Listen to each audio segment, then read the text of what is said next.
Good evening. Welcome to our town hall for our ESSER 3 funding. We will have our Chief Financial Officer, Sean O'Keefe, joining us shortly. He got rerouted in traffic tonight on the way home. So he will join us as soon as he's able to.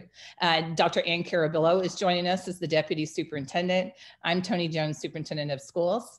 And I think we'll go ahead and just start. Sasha, thank you for running this meeting for us tonight, who is our Communications Director, Sasha Houlihan. And we're going to start with a presentation so that everybody has a good foundational understanding of how our ESSER funding works. And so at this point, I will turn it over to Dr. Carabillo. You're muted, Ann. So our ESSER grants have been very supportive of all of our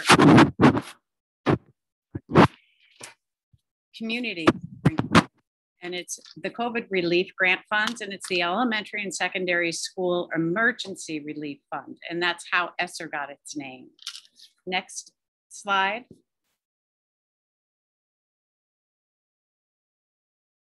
So the COVID grant, or the first ESSER 1 expenditures, the total amount of that grant was $758,000. And that grant focused on survival. That was at the beginning of the COVID pandemic. And we focused on PPE equipment, positions to support remote learning. And underneath that are various other expenditures that we use to really help us survive and have a safe environment for our students and for our staff. And you see some of those below.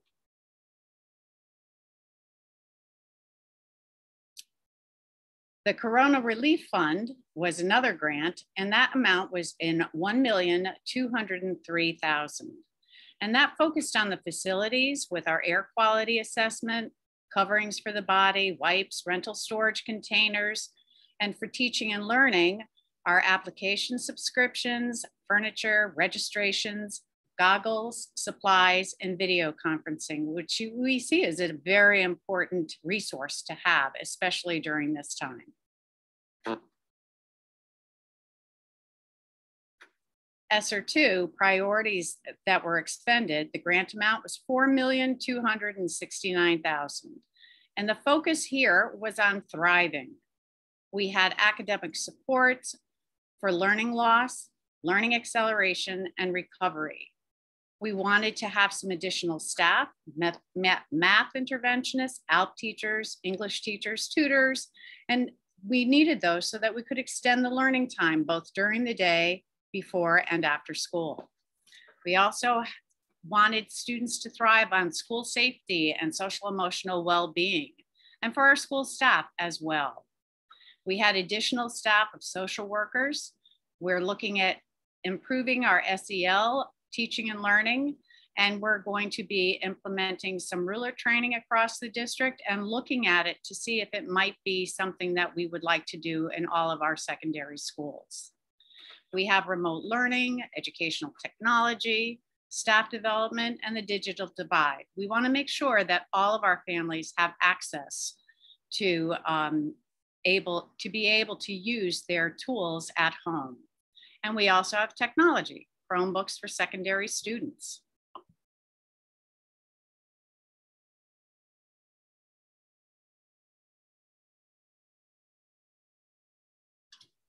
Next slide.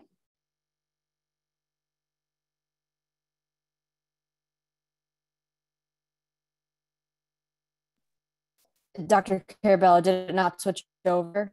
It didn't go over to the next one, no. Okay. Did it go now? Nope.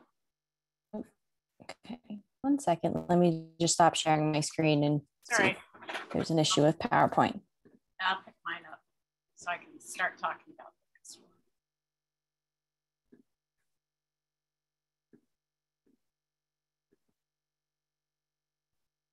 Are you able to see the slide?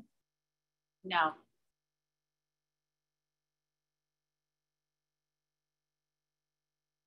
So we're on, oh, there it is. Okay, sorry about that. So our next grant is the ARP, or the ESSER 3 grant. And that's the grant that we just received for about $9,858,423. And that is going to be used to reimagine our schools to transform students' lives. And we really want to focus on that transformation. 20% of those of the money that we've received, of the grant amount, has to be focused on learning loss, has to be spent for learning acceleration, academic renewal, and student enrichment. We have some ideas for that, and we're hoping that you can help us with those ideas as well. Next slide.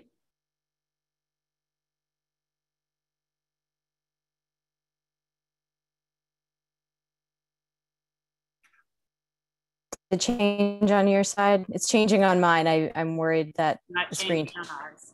shares and pick it. I apologize. Do you want to share your screen instead?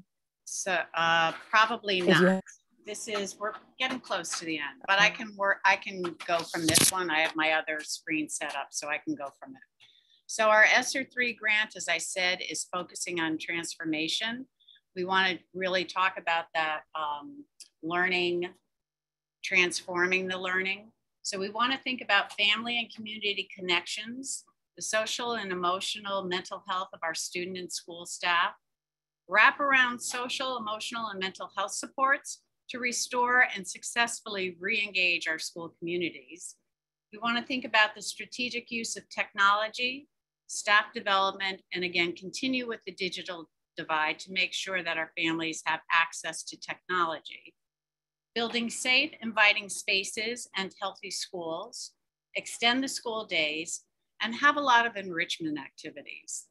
When we talk about building safe, inviting spaces, we've started to talk about maybe transforming the student center at the high school. So it is more inviting so that it can be used in many different ways. So that's one of the things that we can do, is to transform spaces in schools to make them more applicable to what the students are doing now. A lot of collaboration, speaking with one another, having any kind of debates that they may have, or Socratic seminar.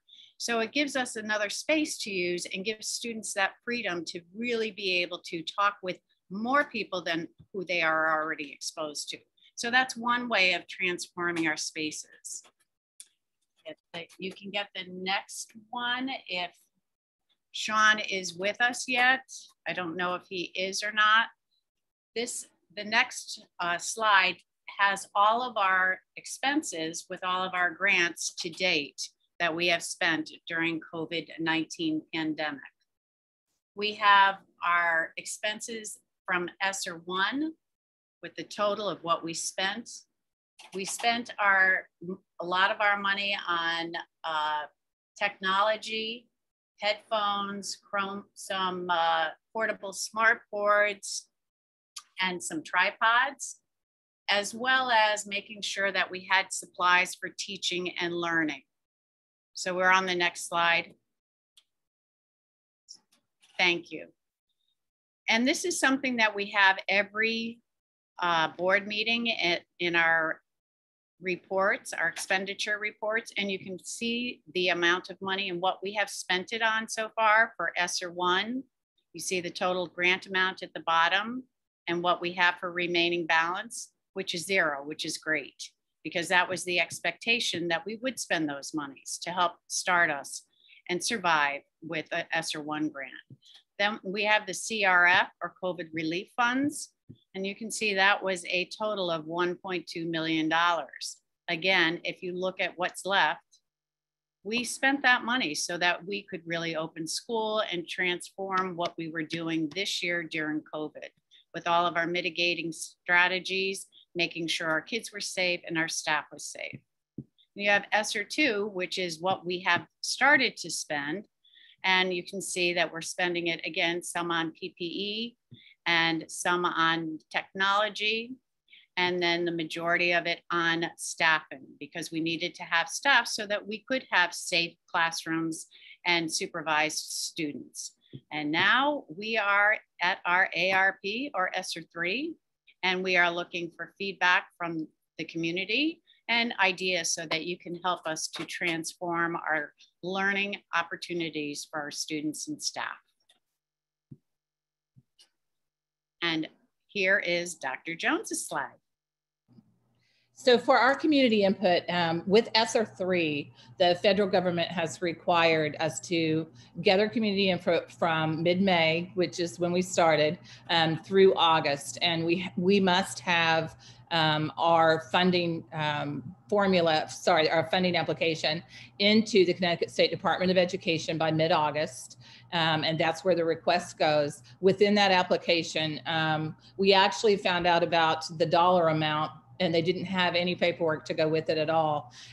Literally in the last 4 or 5 days, they've given us a good guidance document that will help us as we go through the summer. We must be within these 5 areas of the core focus. And again, as Ann said, 20% of the money must be spent on learning loss. And they have really reiterated to us that to have applications that are going to pass the standard, they must approve whatever we submit at the state, that we need to be within these areas, and it needs to be transformational so that we're not supplanting, which is the educational term, we're not taking the dollars and doing something we would have been doing anyway, that this really is to give us a better educational system in how we utilize the funding. And on the next slide, I believe, Sasha, thank you. We have a Zoom Q&A function tonight that is open. And if you would like to ask a question, if you just click on the Q&A at the bottom of the screen, and you can type it right in, and we'll be watching for some of those questions based on the presentation that Ann just gave. We also have a link, and this presentation, the PowerPoint, will all be on our website, be very easy to find right on the homepage. You can click on this greenwichschools.org, and there is an open-ended question that allows you to submit ideas for ESSER 3. I've already had teachers, we've had a school, one particular school, we've had parents, we've had community members who are sending us ideas of some areas that they would like for us to consider. And they've been really, really great ideas. So we do encourage our staff, our community, our families to take time. And again, it's just an open box, so you can put in whatever you think could be very helpful for the school system. And again, after this presentation, this will all be on the very front page of the website and very easy to find. So one of the questions we have is, can any of these funds be used to bring assured experiences back to the level of prior years so that there can be more equity in those experiences across the school? That's kind of a double-edged sword a little bit, in that we must be very, very careful how we spend the dollars. If it was to enhance for 1 or 2 years, then certainly that would be to offer some additional experiences. But we want to make sure that with some of the larger items that we may use our ESSER funds for, that we can sustain that within the operating budget. We only have this grant for a few years, and then that money is gone. So if we build things into the budget from ESSER that are going to be continually repetitive, that means that we are actually building a request into the operating budget for future years. So items like this are great ideas, but we will need to give it a lot of thought. Family and community engagement, somebody's asking, transformational opportunity. That is absolutely one of the categories. And, you know, luckily during COVID, we've done some work with family and community engagement. And we actually had, and correct me if I'm wrong, one school that were engaged in that work with a consultant. And we had great results from 2 schools. From the parent input was fantastic, from the staff input. So we absolutely are looking at doing some more of the family and community engagement. And we feel like we have a lot that we can improve on there. Infrastructure projects at Julian Curtis, OG, and North Mianus. With these dollars, we could do some, but the magnitude of the work that we need done in those buildings, no, it would not even scratch the surface. And we have to be very careful, again, that we're meeting all of those buckets and the learning loss portion. So there are some minor things that we could do with it. But again, it's really looking at what could be transformational. And that's going to be lasting after we spend the dollars.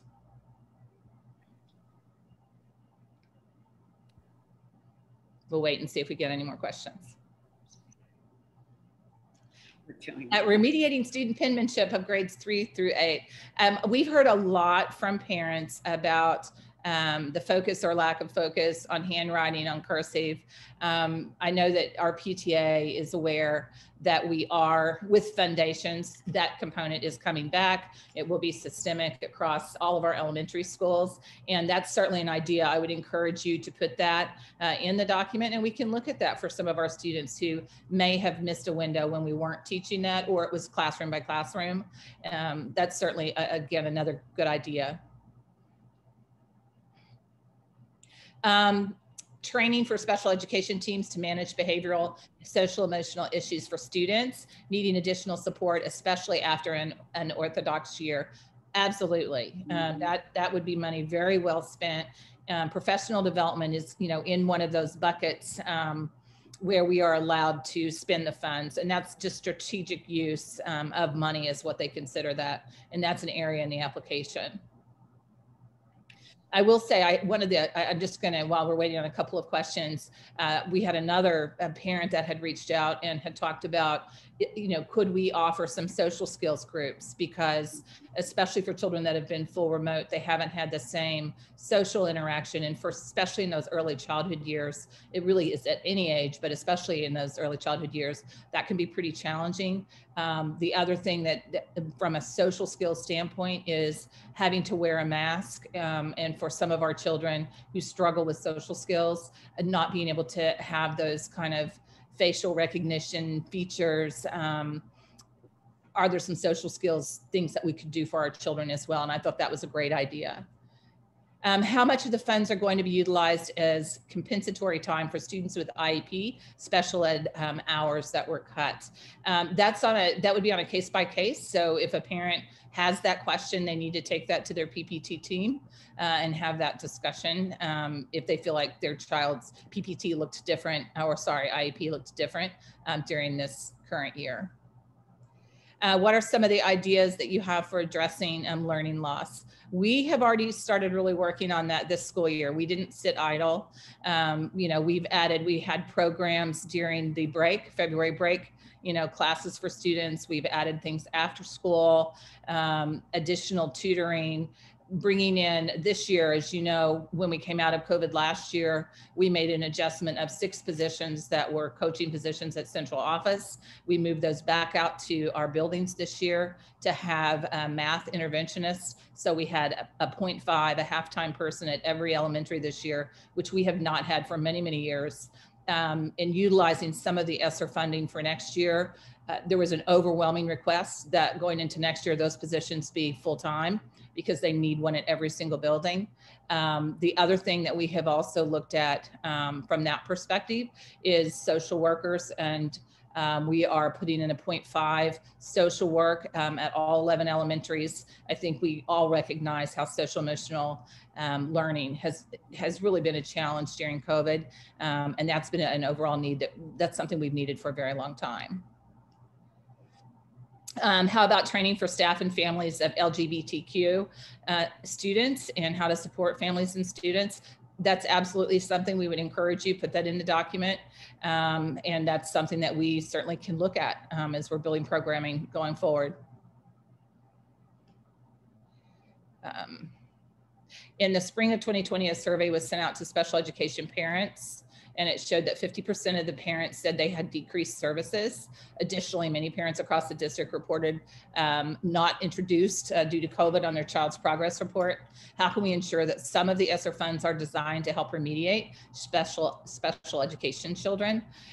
We are making sure that it's not only special education children, it's our EL population, it's children who were just simply in social settings that were a challenge, where parents lost their jobs and they didn't have perhaps the technology that was performing as well as they would like it to. We absolutely are committed to the district in all of our subgroup populations and our general education population in making sure that our programming is robust and really working to make sure that nobody falls through the cracks.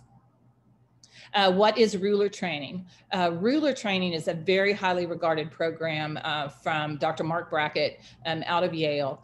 And it's actually a program that he has really built from the ground up with some other colleagues, of course. It's utilized in many, many places, but definitely widely in Connecticut. And it's a program that really helps students learn more about self-regulation. It helps teachers from the teacher training standpoint understand how to react to a student when they're having a bad day. Or you see behaviors or something happening with the student that's uncharacteristic.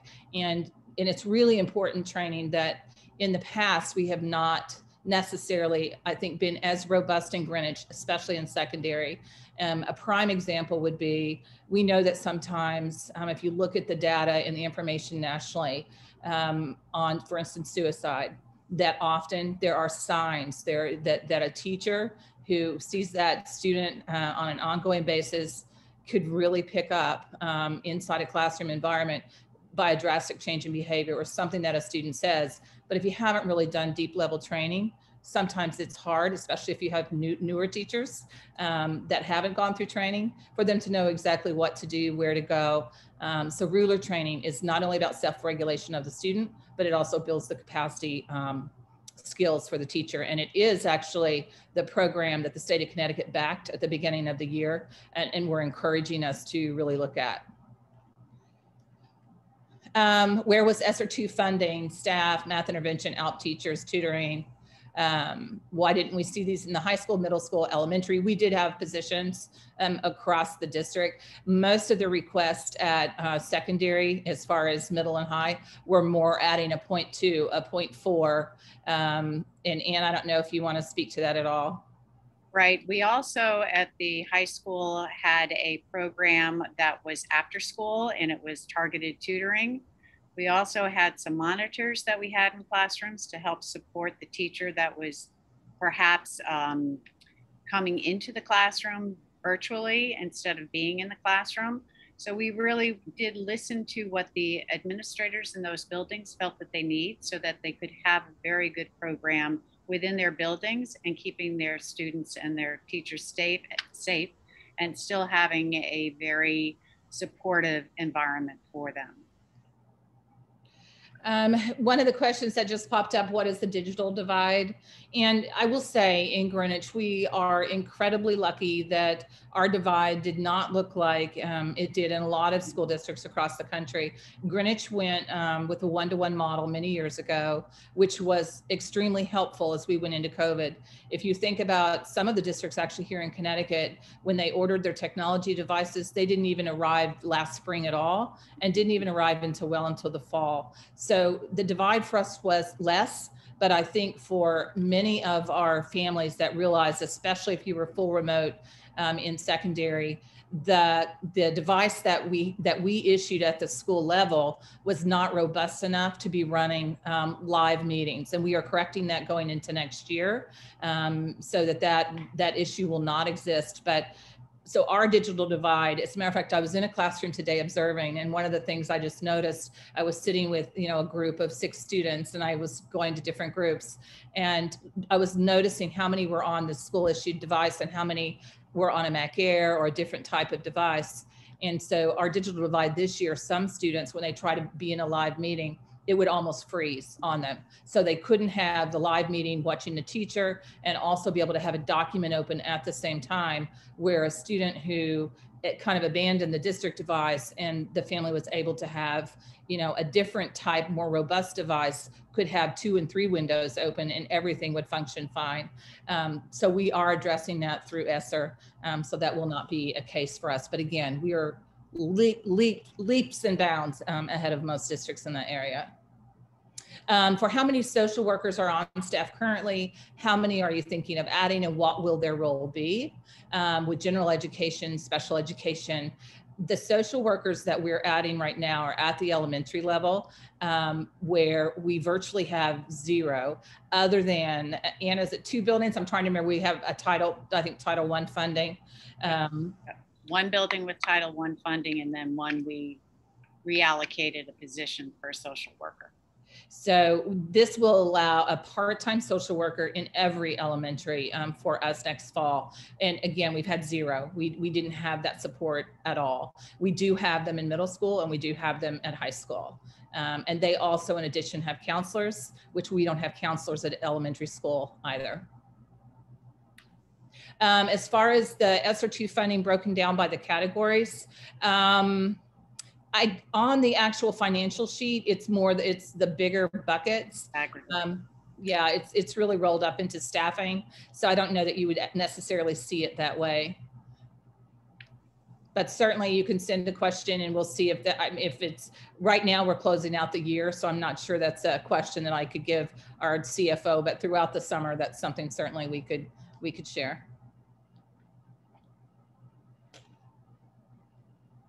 We'll see if any more questions come in.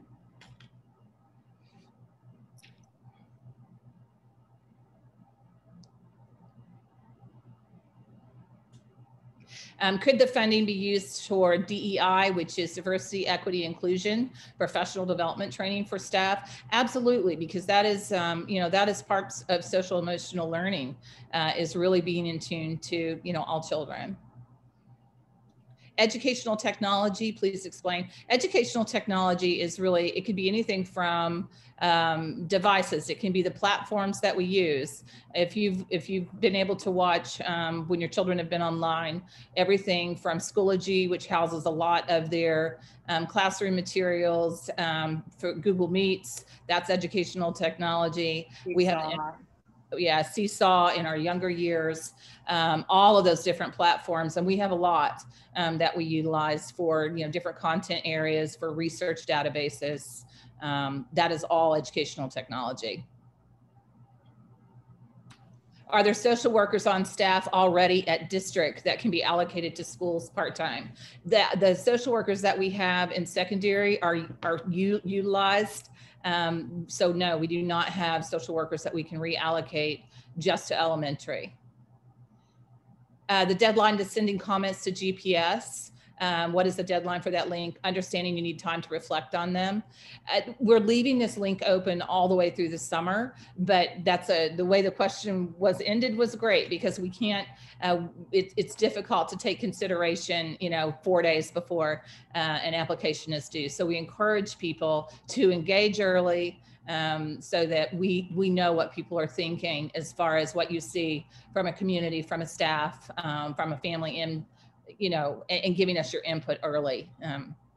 Wraparound social, emotional, and mental health. So somebody wants to know what that is. Wraparound is really where you're looking at services. In some school districts, wraparound can actually mean on-site clinics for students that don't really have opportunity to have some of that medical and health related. It can also mean food. We've done a lot with food service over this last 16 months, where we ran our summer food service to make sure that all families had what they needed. We've really tried to partner closely with Filling in the Blanks and Neighbor to Neighbor to make sure that even on weekends and school holidays that we don't have children who are going hungry. Wraparound services is almost everything you can think of that a child really needs, and making sure that they're taken care of. Why would there be clinics in schools? And there are a lot of actual, as a matter of fact, next door in Stanford, they actually have them. We don't have them in Greenwich. That's not where we're headed. But when you ask what is wraparound, it can go to that level. We have so much support in town that we actually don't feel like a full clinic here is necessary. For instance, there's a full clinic at one of the complexes where a lot of our students live that is free access. Greenwich is very, very fortunate in that way. We're really looking at before school, after school, when we talk about wraparound. One thing we have talked about is, for a wraparound standpoint, there are school districts that go 6 in the morning till 6 in the evening, again, to really help make sure that students have the additional tutoring, because there are families that can't afford private tutoring and the things that we tend to have in Greenwich. And so we work really hard, I think, as a community to make sure we do have that equity across all of our schools.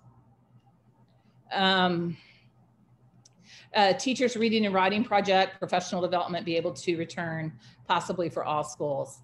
I think that's a professional development that, you know, you put it in there, and that's certainly something we could consider. I think a lot of us, especially those of us that are old, have known the writing project for years and years, and a lot of us have been through it. So we highly value it as well. Safe, inviting spaces. I don't know, Anne, do you want to talk to that one at all? Well, I alluded to it earlier about the student center at the high school and making that a different type of space. But we also are thinking about what spaces in our other elementary schools and middle schools could we make into a different type of space that is more engaging, that gives students the opportunity to interact with one another, maybe with people who come in, specialists from outside of the community, and they want to come in and talk about what they do and get kids engaged and maybe talking about these are things that you could do in the future. So how could we reimagine that space so that kids have that opportunity? So rather than having the guest speaker come in and be in the front of the classroom, maybe it could be in, you know, more of a theater in the round, and they can talk about that. Or could the space also be used for small productions during the day? Maybe it's about a certain book that they've read, or something in history that is really important. Or maybe somebody from Nassau comes in and does a presentation, and needs to have that additional space to bring things in. So it's a different type of space. It's not the auditorium, it's not the media center. It's a space that can have multi-use, but not just for makerspace. It's really a space that can be used for kids and for that interaction, social emotional interaction, and getting to know who is in your school. And I might just build on that too, Anne. I had a great meeting with Mr. Mayo and Dana Talata. I think it was this week. Sorry, my days are running together. But they were talking about the Student Center and how different it was this year because all of the furniture, we had to take all the tables out because students were too close. There were lots of individual desks. But what they found is that there's been an old system at Greenwich High School where freshmen sit in a certain spot and sophomores sit in a certain spot. This year, you couldn't really tell what grade a student was in. There were students who really wanted to sit alone and you know, do a paper or, you know, work on something. And then there were other students who really wanted to sit more, you know, in a group, and they would take those 4 desks that were close together. And they felt like it was really a step forward for us, one of those positives out of COVID. But of course, you know, Mr. Mayo shared that really the Student Center looks just like it did when he was there and it was brand new. It really hasn't changed in decades. And that by taking furniture and really infusing more 21st century spaces can really have an impact on students' social emotional learning. Environment does make a difference. And we know that there's been a lot of study about schools, buildings, and environments. So I think that's a really exciting project. They've had a student engagement, teacher engagement, administrative engagement, parent engagement on that project. And I know they're going to definitely be submitting for sure. For UDL training and implementation to make sure all students are reached within the classroom. I think that's something that we used to, I think, do quite a bit. Anne, you may have the history on that. And we haven't done as much recently. That's a great suggestion. Mm-hmm. So do you have anything to add to that, Anne? The only thing I have to add to that is that we do use UDL when we're working on our curriculum maps and things like that. But that training was done before my time. But I think maybe we look at it and we say, hey, we have some new staff, and now might be the time that we do that. So that's a great suggestion. So thank you. Is there an opportunity for professional development for general ed teachers regarding students with special needs? I think we're really eagerly waiting also on the study from PCG.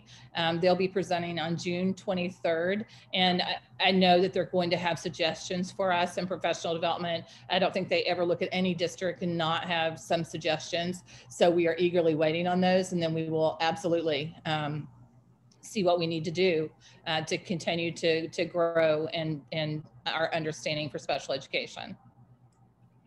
Are there any exemplary districts you suggest we look at in some of the areas to focus for ESSER 3? That would be a model for us as we look for transformative opportunities. I think if you actually, there are lots of districts around the country. If you look at some of the districts where, for instance, they've just gone through school construction, especially if it's like a high school or a middle school, you'll see, just like New Lebanon has new furniture, different type of furniture, excuse me, they've worked with an architect. Go ahead, Anne, sorry, can you finish that one? Yep. So if you look at their space, they have common areas of where kids can get together and teachers and community members can get together. They have small offices. They've used at the end of some of their corridors, there's a safe space where they have these great little seats and a little table so kids can get together in small groups, which is wonderful. They have areas outside that are marked so that kids can go outside and really enjoy and have outdoor classrooms. So it's looking at those types of things that will give us some ideas as to, well, how could we transform this space? Oh, is there a space that we can take and really make it into that conference corner for kids and for teachers and kids? So it's looking at that type of space that can really help us with transforming the learning environment for our kids and our teachers. And I might say, for as far as some schools, you know, I had a conversation with my old high school principal at the district I was in Virginia. They just opened a new high school in January. And, you know, part of his discussion was just how the new space had really transformed learning. And they, you know, they have a learning stair, which is really just like stairs that, you know, not really high, they don't go anywhere. They have huge cushions on them, but it's a very flexible environment for students. And that's what you're seeing. And especially those of you who have done college campus visits, if you go to a university where they've redone space, you'll see just how even the furniture transforms the space. As far as universal design, somebody wants to know, sorry, I lost my question. Oh, just to explain UDL. Anne, do you want to take that one?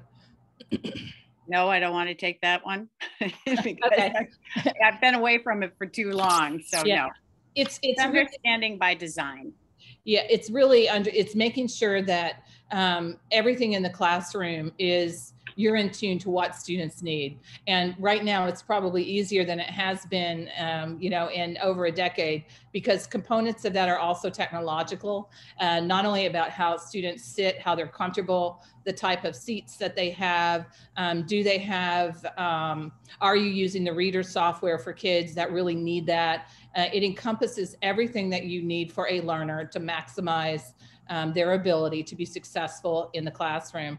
And it does take a lot of thought and a lot of understanding, because there are, not just from the software side, but from the furniture side and flexibility and what's available for students, it changes almost on a monthly basis, because there are so many wonderful, intelligent people that keep inventing things to help our instructional environment. But we definitely could go back and do some training on that.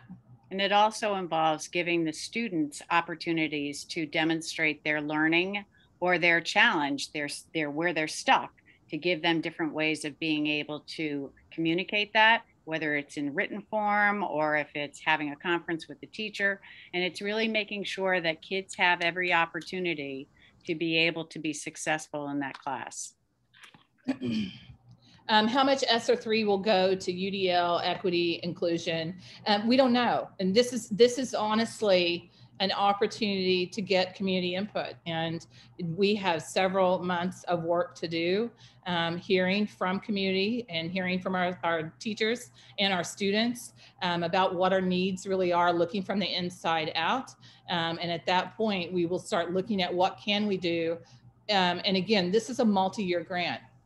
So our intent is also, we're not trying to spend all this money in August. That would not be a good use of the funds over a 2-month period. It's about having a very thoughtful plan on what we can do to transform in those areas. But also, if you take something like even diversity, equity, and inclusion, just the different trainings that we've talked about tonight, teachers can only do so much.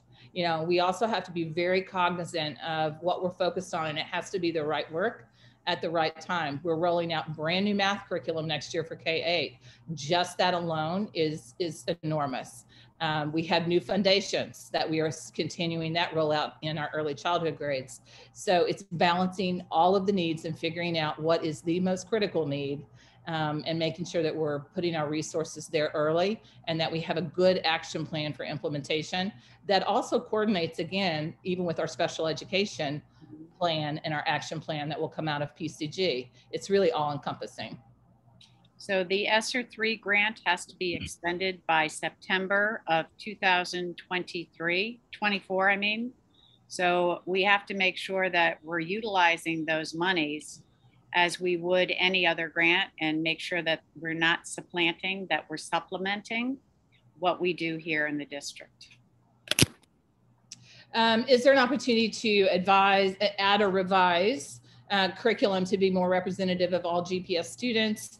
Could it be used to hire a DEI consultant to work with teachers and staff? We actually, from an administrative standpoint, we did hire a consultant this current school year just to work with the administrators so that we could gain some more knowledge, because we felt like that was a weakness for all of us. And absolutely, going forward for next year, we'll be able to look at that. Anne,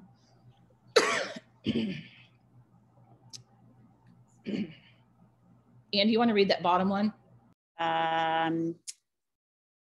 SEL. There's a lot of talk about transforming spaces, connecting people, social workers, SEL furniture. There's been very little discussed regarding academics. How much money for these? How much for academics to set kids up for success, like direct instruction, catch-up instruction, tutoring, acceleration, appropriate and consistent curriculum and textbooks? Well, as we stated at the beginning, 20% of the ESSER funds have to be spent on making sure that we are accelerating learning for students. So 20% of that money is earmarked already for some of those areas that we're looking at. And we are looking at curriculum, we're looking at professional development. All of those things will go towards improving student outcomes and making sure they have what they need. Yeah, and I might just add that again, the idea of ESSER is not to supplant our operating budget. Mm-hmm. So, you know, this year in our operating budget, we planned for $650,000 of math materials, and that's where that belongs.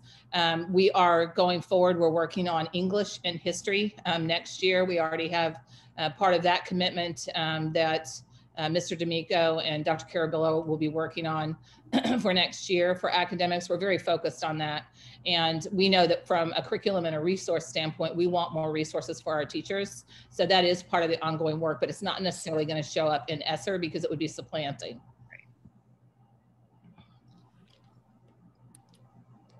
We'll see if we get any more.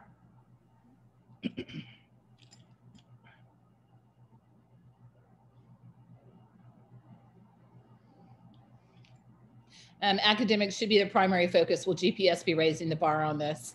I think we are very focused on academics, but again, we can't, these funds are not to supplant what should be in the operating. And I think we've made a commitment, again, if you look at what we've done with math, making a commitment to the academic side to make sure we have resources and materials. But I will also argue that our SEL programming is important. It is critical. And we can have students that are taking all these high level classes and, you know, they're stressed out, and they're having conversations about self-harm. Then the focus really changes that social emotional learning is critical, and they are equally important. You don't want one without the other. And especially coming out of COVID, we truly believe that this work is critical work. But absolutely, we are a school system that prides ourselves on high academic achievement, and we want to continue in that path. So they go towards proper HVAC in GPS schools. Where's that? I'm sorry. Oh, I see it. Yeah, we really right now, we couldn't scratch the surface for HVAC, but what I do just want to take this opportunity because this week has been challenging with HVAC across the district, but each building is unique and each building is different. Some buildings have great HVAC, but a part went out. You know, some buildings have, and for instance, the high school this morning, we had 2 chillers that went down. They had to bring somebody in, get them fired back up. So it started out hotter than we would have liked. OG had an issue with the blower last night and this morning. It is old. We're trying to get renovation done on that building, and that's a prime example why. Hamilton Avenue has really struggled this week. There's a part that was out. That part has been on order, and right now with construction materials in general, they're shipping very, very slow, and it just hasn't come in. So they're doing everything they can to move kids to cool zones, and we're hoping that tomorrow will be cooler. It's not lack of maintenance. It's not in the buildings that we need to be renovated. Yes, they're old, but in some of our buildings, it's just, it's a part that goes out. And the other thing with COVID, I just want to mention on the HVAC, because a lot of people don't realize, before the school year started, we had to bring in a company that helped us set our systems for CDC recommended COVID adjustments, and also the Connecticut Department of Health, which means that early in the morning, about 2 hours before school starts, we're bringing in a huge flush of fresh air, which was a COVID mitigation strategy. And then at the end of the day, it pulls all of the air out of the building so that, again, you're bringing fresh air in again the next morning. But what that means is 2 hours before school, the last few days, it's already been almost 80 degrees, 75 and 80 degrees. So we're pulling in 75 and 80 degree fresh air, which is great for COVID, but it's not good for cooling a building. And some of our air conditioning systems have struggled to really get the buildings as cool as they normally would, because they're starting so warm in the morning. And we're problem solving that every single day on the buildings that are having more of a challenge.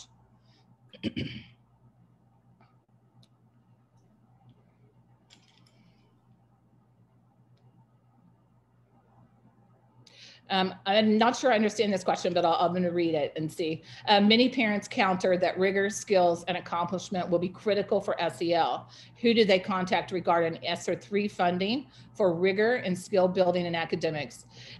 It's really what you need to do if you have a specific suggestion for ESSER is put it in the form. But if it really is something specific for your child, you need to reach out to the teacher first. If it's a bigger issue, you reach out to the building principal. If your student has an IEP, call for a PPT meeting so that you can express what some of those challenges are. But again, work through those processes at the school level. And we want to work with our families. So if you feel like your child is struggling in an area, please reach out to us so that we can make a plan. And I think we've answered the last 2 that are sitting on here already. The one at the top, we just answered a minute ago. And we answered comp ed as well. That has to go back through the PPT if they feel like that's an issue for a parent.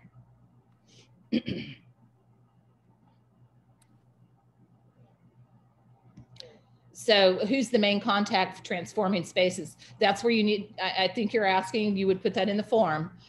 So if you have a space, something about space, if you're a parent, I definitely would run that past your principal so that it's a team effort at the building level, because that's also, you know, a great thing to have a building saying, this is a real weakness. If we did X, Y, Z, this would have a long-term impact in our building to help us transform space. So again, you can put it in the form, but if you have a really great idea, I would share that with the principal as well.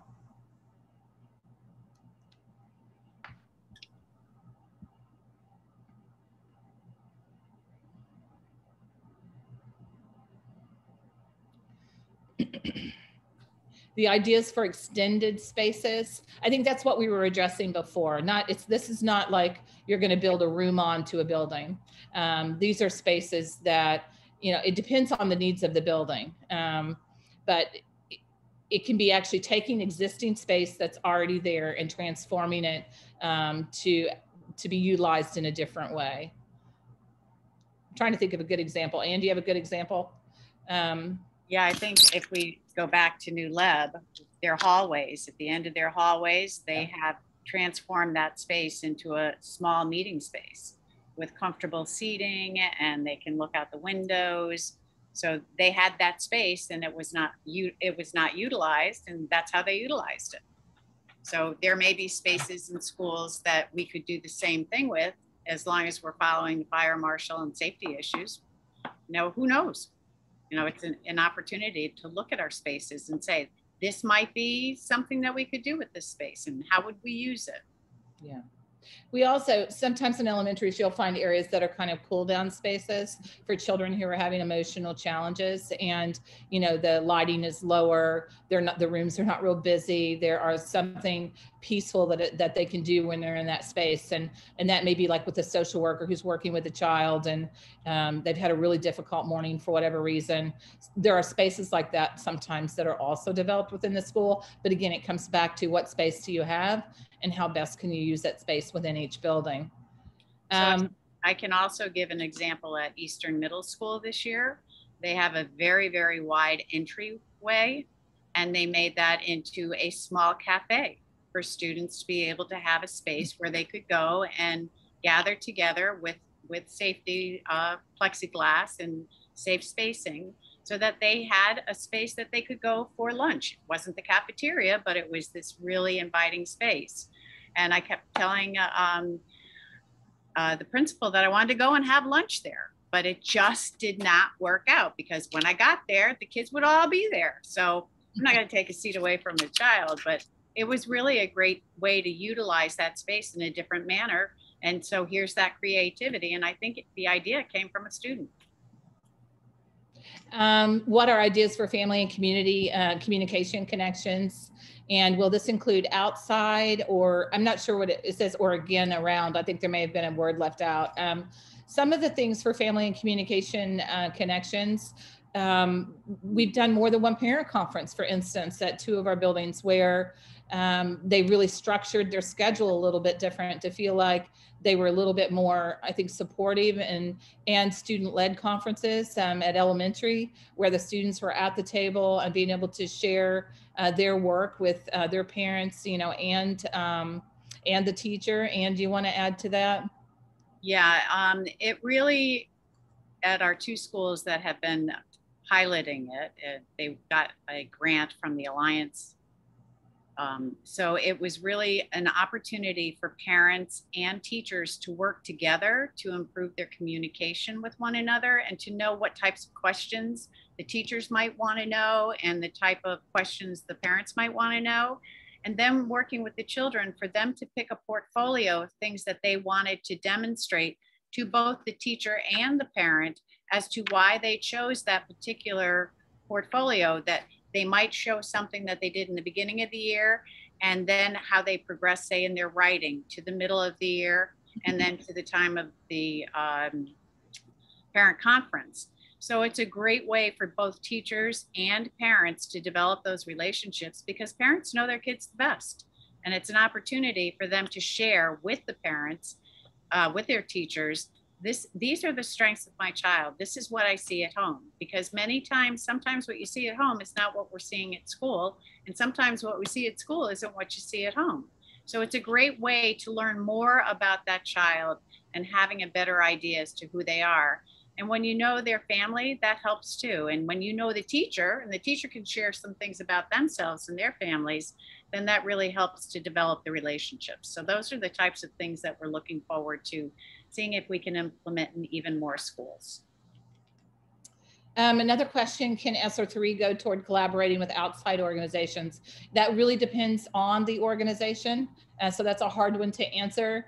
Definitely consultants, but there's certain paperwork that has to be on file. They have to have meet the requirements in order to, for instance, if it was going to be something where they're coming inside the school district and working with, in or around children. So there's a multitude of different, when you say organization, there are certain ones that absolutely yes. And then there are some that we would not be able to put in a grant of this magnitude.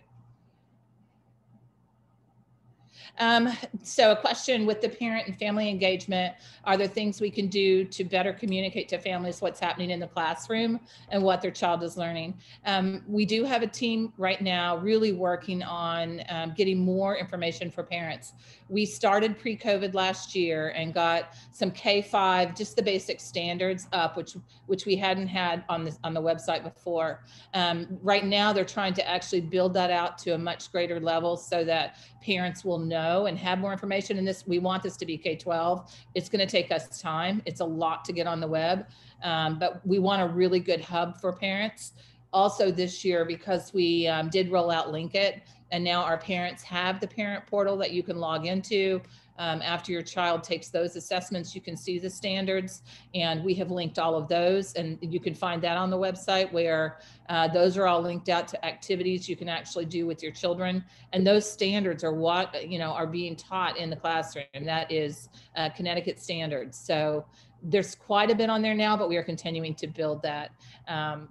And I think we want to continue to have as many seminars and opportunities for parents. And I will credit, I saw Caroline Laram on this call. I don't know if she's still on, but what SEAC has done, the Special Education Advisory Council has done this year, has really set the bar high for what we could do across the district. They have done all types of seminars and workshops, and they're available for parents to really learn from really high level professionals.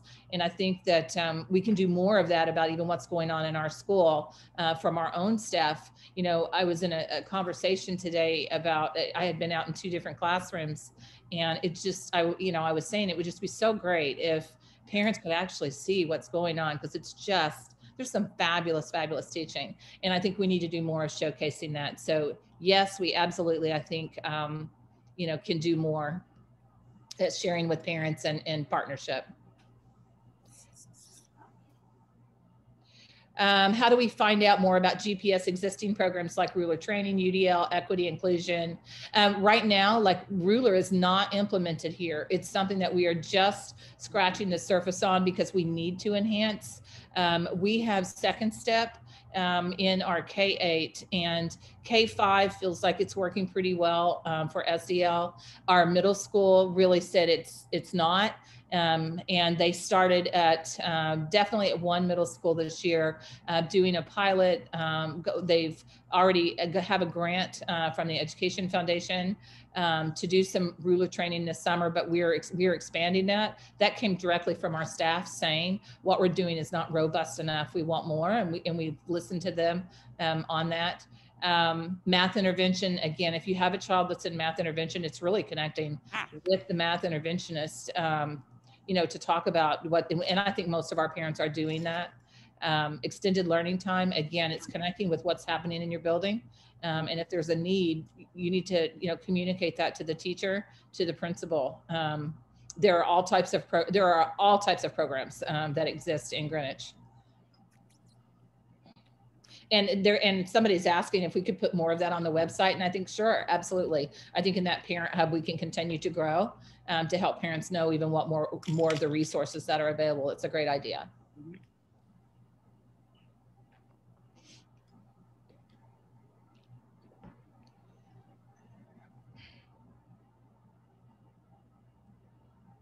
Mr. O'Keefe is now here. If you have any questions about the ESSER grants, there were some questions that people had earlier, Sean, that maybe if they still remember what they are, they can ask.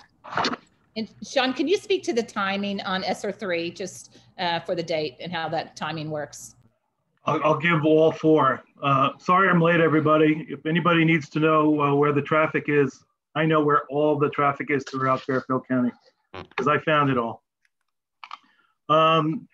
ESSER 1, as you've probably seen the chart, we received $758,000.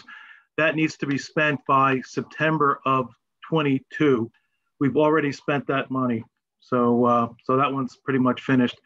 The second one we received was the Coronavirus Relief Fund. It's $1,203,000. That needs to be spent by December of 22.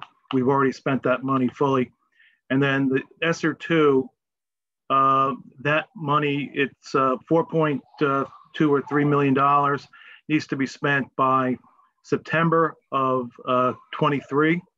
And then the big one, the ARP, is $9.6 million, needs to be spent by September of 24.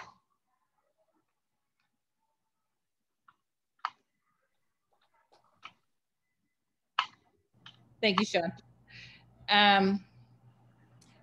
As far as the piloted SEL, there's not a pilot, so to speak. It really was more the staff where they were sharing kind of what it is and actually utilizing more of Ruler with the staff about how they were feeling about returning, you know, during COVID. We went through some times, especially early in the year, where it was very nerve-wracking for a lot of our staff, and the SEL component for staff is just as important, especially when we were in the middle of a pandemic. So they've been able to learn more about what Ruler was by seeing how they utilize it, like at their staff meeting, and helping, you know, the staff actually learn kind of how some of those feelings are coming out during COVID. So again, that's something that we're looking at right now for next year. Breakout of spending for ESSER 1 and ESSER 2, and I already answered that one. So I think we'll leave it at there. Sean, I said you're closing out the year, but maybe before August, they wanted a little more detail on ESSER 1, ESSER 2 breakout. But right now on our finance sheet, we don't have that. We give the roll up of like staffing, but certainly that's something we can work on between now and August once we close the year. Absolutely.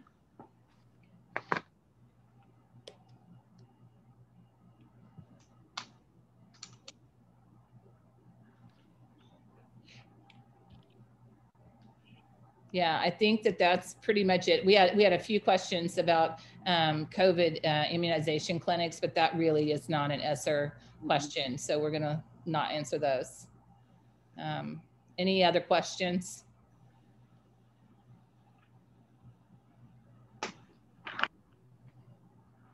Right, I think it's 7:04, and I think most of the ESSER 3 questions have been asked. Again, I really encourage everybody in the community to fill out. It's literally just, you click on it and you can put in there what you think is really important. And we really look forward to the input from staff, from community, and from our students about how to best use these funds to continue to enhance our academics, our social, emotional, and just really all aspects of Greenwich Public Schools.